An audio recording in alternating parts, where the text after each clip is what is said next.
Hello everybody, this is Marjorie. Look at me today, I'm like a deck chair. Huh? Oh, it's lovely, isn't it? Lovely colours. Anyway, I'm going to tell you the day about, I was at the hairdresser's, right? Now I'm sitting in the wee chair waiting for my hairdresser, Kelly Marie Antoinette, right? Because I was getting my hair done.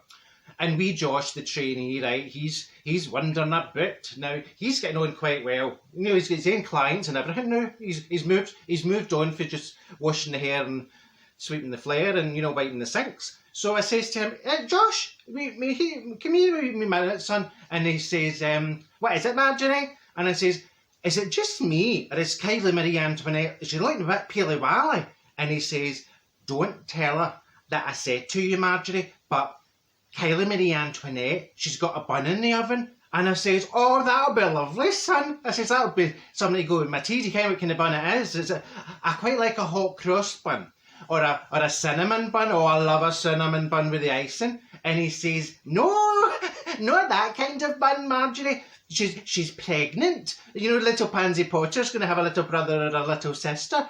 And I says, oh, that's wonderful news, right? So I get sitting down and I says, oh, Kylie Marie Antoinette, I'm very glad to hear your news. And she went, what news? And I went, oh no, I wasn't supposed to say anything. And I says, the news that I'm next to get my hair done, she says, he's told you, hasn't he? Josh, he's told you that I'm pregnant. I says, aye, I'll come delight it for you, hen. I'm very fair pleased. Wee Pansy Potter's going to have a wee pal to play with. I says, how did it happen, Kylie Marie Antoinette? I mean, you're a single parent. How did it happen? And I says, oh, in fact, don't answer that. I can't how it happened. You know, she's probably been in the back cupboard getting some shampoo and she's fell into something, you know. So that was that. So she says, I'm demented at the news. She says, because, you know, you start to get the morning sickness, and she says the smallest things start to irritate you. And see wee Josh, lovely wee boy, but he's got all these wee sayings. He's got all these wee sayings, and you know, he says things like, he's got all his wee jargons and all his wee, what do you call the wee words, the wee sayings, you know, the rhyming slang, right? He's got the rhyming slang, and I mean, I feel like an absolute dafty sometimes. He's talking about it, I mean, I'm like, no, you'd be as well speaking Gaelic, son. I have not a clue what he's saying. So he says, when Kylie Marie told Josh, right, that she was pregnant, he says, oh, that's pure Strachan, Kylie Marie Antoinette. And I'm like, what does that mean? She says, Gordon Strachan, it means it's cracking. I says, oh, this is a bit like the Cockney rhyming slang, isn't it? But it's in Scotland. Well, they wouldn't ken who Gordon Strachan was in England, would they? I'm not sure. I don't know much about football. Is he football or was he cricket? I'm not sure. Anyway, you ken who I mean.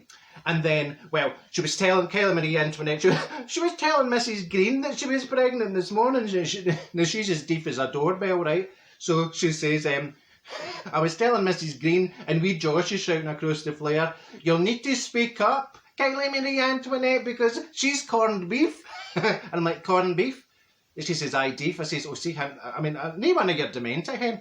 And then she says that Josh had said to her the other day, now she says, I had been sick all day. I'd been in and out the toilet, you know, with morning sickness. And Josh says to me, Kylie Marie Antoinette, would you like to go for an Andy Murray? An Andy Murray and a Mick Jagger after her work? And I mean, I'm looking at Kylie Marie Antoinette as if, is it just me? I feel 106. I've not got a Scooby-Doo.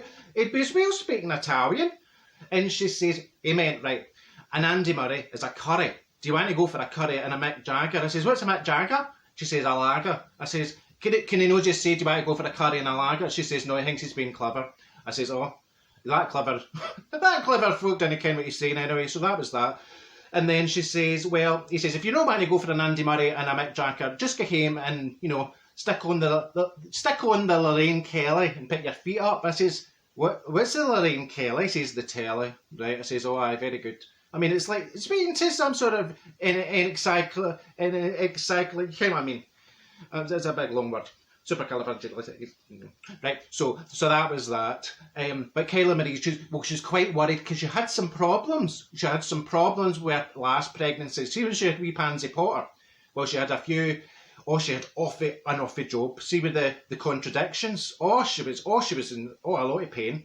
So But she's all right. She's doing all right. She's had her scan. She went for her, what do you call the scan? The TCG. She's been for her TCG and the wean's all right. And they says, do you want to know if it's a boy or a girl? And she says, no, I'll leave it a surprise. You know, it'll be one of them, won't it? It'll be one or the other. I mean, it's not that much a surprise. It's a boy or a lassie. What are you going to have, a giraffe? No, anyway, so she's worried about the giving birth. Because when wee Pansy Potter came, well, Pansy Potter wasn't for coming. Now, Kylie Marie Antoinette, oh my God, I mean, she was in labour. I think she said she was in labour for 8 weeks. I'm sure she said 8 weeks. She had 14 epitaphs. That's how much pain she was in. 14 epitaphs. Can you imagine? Now, she was absolutely fleeing, the lassie. Absolutely fleeing, because she had that many drugs in her. She was speaking Italian for 2 weeks after. That's how much she was out of it. I mean, an Italian. She's be Belliston.